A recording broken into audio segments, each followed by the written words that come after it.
teman-teman, kembali lagi di channel Pendapat Joseph. Hari ini saya akan mereview film film Indonesia ya. Nanti ada 2 video untuk hari ini, tapi rada pagian dikit. Sekitar jam 6, jam 5 pagi lah. Film yang saya bahas hari ini adalah film dari Netflix, One Piece Season 2. Sebagai penikmat buku, saya baca buku dan saya nonton film, atau bisa diputarbalikan, saya nonton buku dan saya baca film. Nah, film ini hampir dua series ini berjalan beriringan. Indonesia Big Click Film mengeluarkan Bumi Manusia Extended yang katanya hampir mendekati buku. Ya, dengan Ine, dengan Mawar Eva, dengan Wani Darmawan, dengan Christian Sugiono, dengan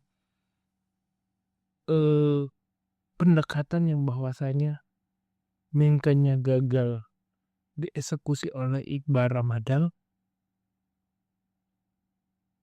cuma monolog doang, tapi ya di bukunya monolog, tapi dengan segala hormat saya tidak akan membahas tentang Bumi Manusia. Kenapa? Sebagai sebagai pembaca yang membaca dua karya yang utuh antara One Piece dan Bumi Manusia, saya lebih suka membahas One Piece dan perspektif bagaimana seorang pembaca komik mendapati penggambaran dari objek lain dalam sebuah karya. Bisa dibilangnya ilustrasi sastra lah. Itu yang menjadi menarik. Tidak melulu menempelkan elemen sesuai ada di komik dengan elemen lainnya, tetapi memberikan parafase. Kayak lo nonton One Piece season 2 itu kayak lo dikasih makanan yang tetap aja rawon, tapi rawon stick. Itulah yang penggambaran dalam mengilhami film ini. Season 2 ini dengan 8 episode atau 12 lah, lupa.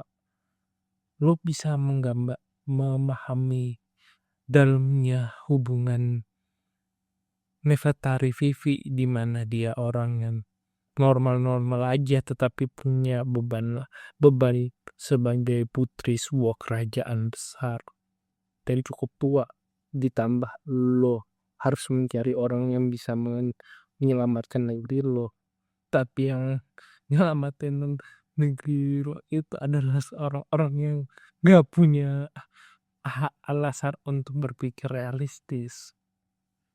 Itulah One Piece. Apalagi dengan beberapa bumbunya ada kan, penggambarannya misteriusnya yang Robin ini, lo bisa melihat Bartolomeo versi ditempelin di film, ataupun bisa melihat bagaimana sosok aslinya Brook yang rada kulit putih dijadiin rada kulit hitam. Menurutku sih sesuai, karena kan rambutnya afro gimana, Afrikan gimana. Dan ke nyokapku ya umur 70 tahunan nonton One Piece, yakin jatuh cinta dibanding nonton Bumi Manusia. Itu yang jadi sebuah beban mental dalam mengkoreksi film ini.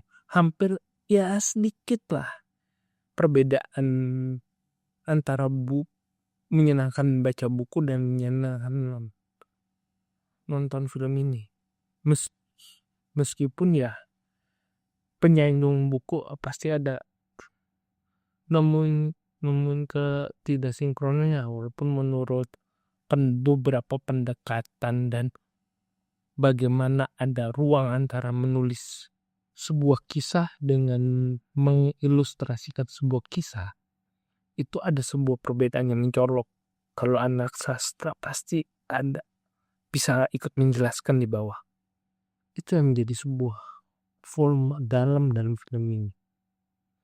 Dan juga kita harus mengapresiasi sosoknya si Luffy dan lain sebagainya yang sudah memberikan kita kejutan setelah 3 tahun ya kita dapat film.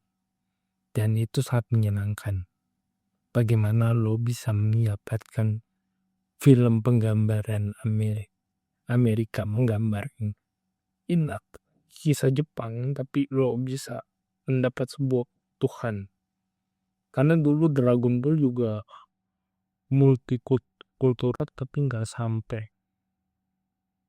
Jadi orang tidak salah menganggap One Piece adalah salah satu standar dalam membaca buku modern, standar melihat penggambaran Amerika terhadap budaya lain. Meskipun Amerika standarnya ya sangat populer sekali. Dia kalau mencari uang dan mengilustrasikannya dia akan profesional, proporsional. Jadi ya kesan saya menonton One Piece adalah sebuah tayangan yang sedang dibaca Ganko, sedang dipikirkan secara masif, dan kalian nggak akan menemukan karyanya lain setidaknya sampai bulan Juni nanti tentang karya yang memenuhi ekspektasi dan menjelaskan hal-hal yang tidak dipikirkan saat membaca One Piece. Sekian dari saya, kurang lebih mohon maaf. Subscribe pendapat Joseph.